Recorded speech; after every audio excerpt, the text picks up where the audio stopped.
कहानी की शुरुआत में हजारों साल पहले का समय दिखाया गया है, जब लोग अमेरिका के बारे में नहीं जानते थे। अमेरिका के लोग जंगल में एक आम सी जिंदगी गुजार रहे थे और इनमें एक औरत थी जो सोचती थी कि आने वाले वक्त में यहाँ पर शैतान आ जाएंगे।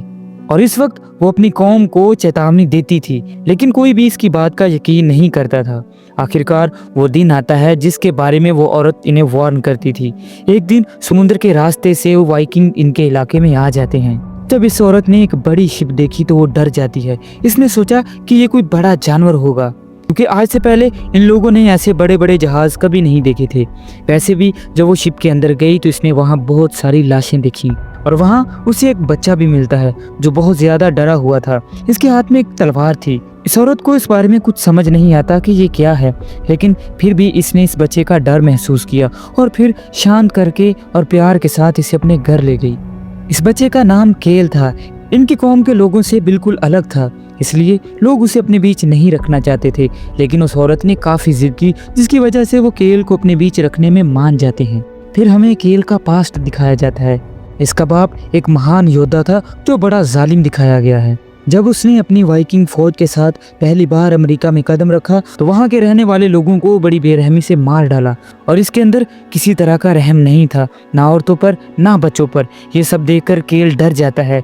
इसका बाप एक जालिम इंसान था। इसने अपने बेटे केल को भी तलवार दी कि वो मासूम बच्चों को मार डाले, लेकिन केल ऐसा नहीं करना चाहता था। वो अपनी तलवार को फेंक देता है। ये देखकर उसके बाप को बहुत गुस्सा आता है। उसने केल को कोड़े मारे और उस पर जुल्म करने की सारी हदें पार कर दी। फिर केल अपनी जान बचाते हुए वहां से भाग गया और एक बड़े जहाज पर जाके बेहोश हो जाता है। लेकिन जब केल को होश आती है तब देर हो चुकी थी और सारे वाइकिंग अपने जहाज में वापस चले गए थे और ये मुल्क छोड़कर जा चुके थे। जो कुछ बचा था वो एक टूटी हुई शिप थी और बहुत सारी लाशें थी। यही वो चीज़ थी जो इस औरत को मिली, जिसमें वो केल को ढूंढकर अपने घर लाती है। वक्त गुजरने के साथ साथ हम देखते हैं कि केल बड़ा हो गया था। पिछले कुछ सालों में काफी शांति थी। वाइकिंग्स दोबारा इनके इलाके में नहीं आए। केल ने भी अच्छे से यहाँ की जिंदगी अपना ली थी, इनकी भाषा सीख ली थी। वो सोचता था कि वो भी इन्हीं लोगों में से है, लेकिन लोग हमेशा इसे अपना नहीं समझते थे। थोड़ी दूर पर एक और कबीला रहता था जो केल के कबीले के साथ अच्छी दोस्ती रखता था और इस कबीले के लीडर का नाम पाथफाइंडर था और इसकी बेटी स्टारफायर जो केल को पसंद करती थी। ये बात इस कबीले के खास आदमी को भी पता चल जाती है, जो खुद भी स्टारफायर को पसंद करता था। और जब इसने जाना कि स्टारफायर भी कहीं ना कहीं केल को पसंद करती है तो ये केल से नफरत करनी शुरू कर देता है। फिर एक दिन पाथफाइंडर दूसरे कबीले के लीडर को बताता है कि पहाड़ों में बर्फ गिरने की वजह से इनके काफी लोग मर चुके हैं और अब इन्हें नई जगह की तलाश है। आज इन दोनों कबीलों की खास रात थी, क्योंकि पाथफाइंडर अपनी पोजीशन से रिटायर होने वाला था और आज रात इसे नए पाथफाइंडर को चुनना था जो इस कबीले का लीडर बन सके। इसलिए एक छोटा सा कंपटीशन रखा जाता है। केल भी इसमें हिस्सा लेना चाहता था, लेकिन इसे मना कर दिया जाता है क्योंकि ये लोग समझते थे कि केल इनमें से नहीं है। ये सुनकर केल को गुस्सा आ जाता है और वो इनको छोड़कर चला जाता है। इसके पास अब भी इसके बचपन की तलवार थी, लेकिन अगले दिन जब वो शिकार पर निकलता है तो इसने देखा कि समुद्र के पास कुछ और लोग भी थे। ये वाइकिंग थे जो फिर से इनके इलाके में आए थे ताकि इनके कबीले पर हमला करें। लेकिन केल अपने कबीले से काफी दूर निकल चुका था और एक पहाड़ी पर था और जब इसने देखा कि वाइकिंग इसके कबीले की तरफ जा रहे हैं तो वो भी उनकी मदद करने के लिए भागता है। लेकिन तब तक देर हो चुकी थी। सारे लोग मर चुके थे, पूरा गांव जलकर राख हो गया था और अब बस कुछ ही लोग बचे थे जिन्हें वाइकिंग्स अपनी एंटरटेनमेंट के लिए इस्तेमाल कर रहे थे। ये देखकर केल से रहा नहीं गया। वो इनसे लड़ने के लिए आगे बढ़ा। वो जानता तो था कि मैं अकेला हूँ और ये बहुत ज्यादा, लेकिन वो फिर भी हिम्मत करके आगे बढ़ा। ये देखकर उनके चीफ को इसकी हिम्मत पसंद आती है और ये देखता है कि ये आखिर वाइकिंग के साथ कैसे लड़ेगा। इसलिए वो बहुत सारे वाइकिंग को केल के साथ लड़ने के लिए भेजता है, लेकिन केल एक जबरदस्त तलवारबाज था। वो कई लोगों को मार देता है, लेकिन ये बहुत ज्यादा थे। आखिर केल कब तक इनसे लड़ता, इसलिए उसने चालाकी दिखाई और वहां से भाग गया। गुस्से में वाइकिंग के कैप्टन ने अपने बहुत सारे लोगों को केल के पीछे भेज दिया। केल जो इस इलाके से अच्छी तरह वाकिफ था, इसने छुपकर उनका शिकार किया और पीछे आने वाले सभी को मार दिया। लेकिन उसी दौरान केल के भी कुछ तीर लग जाते हैं और वो जख्मी हो जाता है। अगर वो यहाँ हार मान जाता तो इसकी जिंदगी खत्म हो सकती थी। अपनी जान बचाने के लिए केल पानी में जंप कर देता है और उनकी नजरों से छुप जाता है। हारने वाले दो वाइकिंग अपने चीफ के पास वापस आते हैं और उन्हें बताते हैं कि केल हमसे बचकर भाग गया। ये सुनकर चीफ को गुस्सा आता है और इसने अपने दो वाइकिंग को मार दिया। बाकी सब लोगों से कहता है कि हमें केल को ढूंढना होगा क्योंकि वही हमें दूसरे गांव तक जाने का रास्ता दिखा सकता है। अब हम केल को देखते हैं जो पानी से बचकर एक गार में बेहोश हो गया था। वहाँ स्टारफायर का उन्होंने जख्मी केल को देखा और उसकी मदद करने का सोचा, लेकिन केल उन्हें रोक देता है और कहता है नहीं, तुम मेरी फिक्र ना करो, बल्कि तुम अपनी जान बचाने के लिए यहाँ से भाग जाओ क्योंकि वाइकिंग मेरा पीछा करते हुए यहाँ तक आ जाएंगे।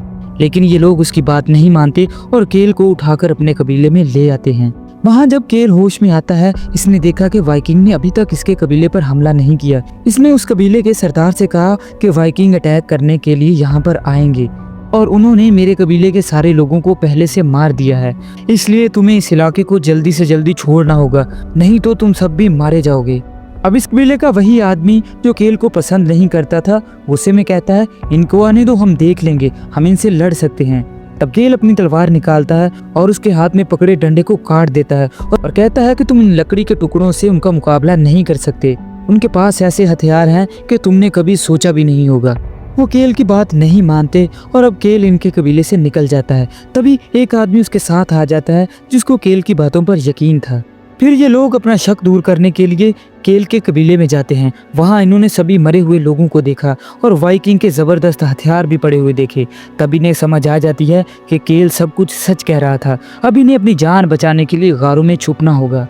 इस कबीले का लीडर जो किसी भी कीमत पर झुकना नहीं चाहता था और ना ही उनसे डरकर छुपना चाहता था, इसने फैसला किया कि वाइकिंग से लड़ेंगे और इसका ये फैसला उसकी बेटी स्टारफायर को मुश्किल में डाल देता है क्योंकि वो जानती थी कि वाइकिंग कितने खतरनाक हैं। अगर उन्होंने केल से मदद ना ली तो वो सब मारे जाएंगे क्योंकि केल पहले से उनके साथ लड़ चुका है और उनके बारे में बहुत कुछ जानता है।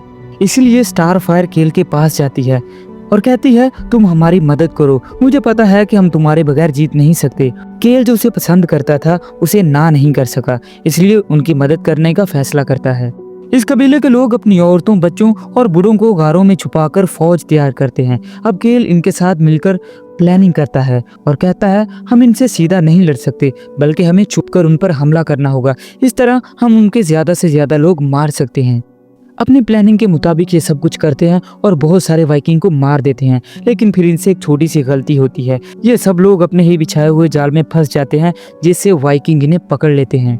वाइकिंग्स बहुत ही जालिम थे, जो भी इनके सामने आए उन्हें मार दिया और जो बाकी लोग बचे इन्हें पकड़कर बंदी बना लिया। फिलहाल ज्यादा लोग भी बचे नहीं थे।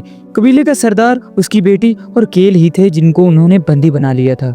जब वाइकिंग का चीफ केल को बड़े ध्यान से देखता है तो वो समझ जाता है कि ये इन लोगों में से नहीं है। इसने सुना था कि वाइकिंग पहले भी इस इलाके में आए थे और कई साल पहले वाइकिंग के लीडर का बेटा इसी गांव में खो गया था। केल को देखकर ये समझ जाता है कि ये हमारे मास्टर का बेटा ही हो सकता है। वाइकिंग लीडर ने उसे कहा मैं जानता हूँ कि तुम भी एक वाइकिंग हो, तुम्हारे अंदर हमारा खून है, इसलिए तुम हमारी मदद करो और दूसरे कबीलों तक पहुँचने का हमें रास्ता बताओ। लेकिन जब केल ने इनकार किया तो उसने इन्हें ब्लैकमेल करना शुरू कर दिया। तब इन्होंने स्टारफायर के बाप को मार दिया और अब ये लड़की को मारने वाले थे। केल को इनकी बात माननी पड़ती है और अब ये इनकी मदद करने के लिए तैयार हो जाता है। ये देखकर स्टारफायर थोड़ा नाराज होती है और समझ जाती है कि केल अब हमारे लोगों तक इन्हें ले जाएगा जहां हमने उन्हें गारों में छुपा रखा है। लेकिन असल बात तो ये थी कि वाइकिंग को केल की प्लानिंग का पता नहीं था और ना ही स्टारफायर इस बात को जानती थी कि केल इन्हें धोखा दे रहा है।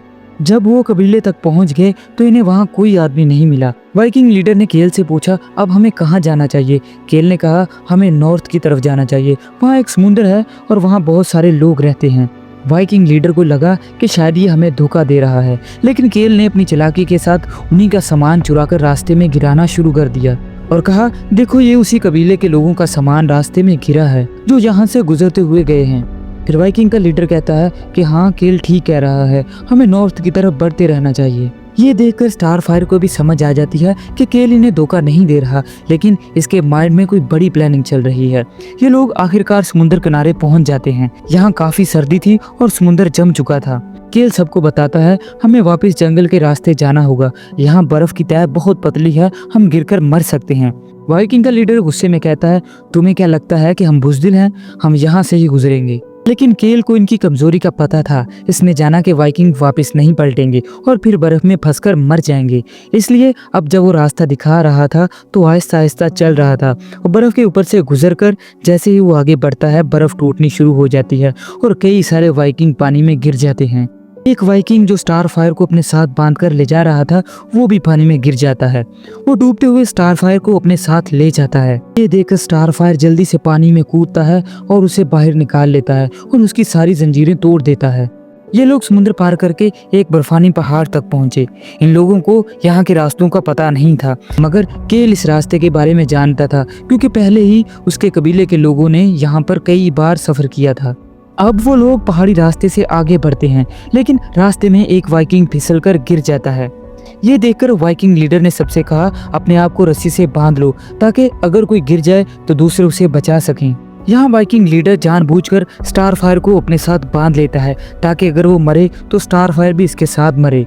केल को ये बात समझ आ गई थी कि अगर लीडर मर गया तो लड़की भी साथ मारी जाएगी, इसलिए उसे अपना मंसूबा बदलना पड़ता है। रास्ते में केल ने लड़की से कहा कि तुम मुझे मारो। लड़की को समझ नहीं आ रही थी, लेकिन फिर भी वो उसे मारने लगती है। वाइकिंग लीडर जो केल को मारते हुए देख रहा था गुस्से में आ जाता है, स्टारफायर को थप्पड़ मार देता है। केल को एक खंजर देता है और कहता है इस लड़की को मार डालो। केल ये खंजर पकड़ता है, लेकिन इसकी बजाय इसने स्टारफायर की रस्सी को काट दिया।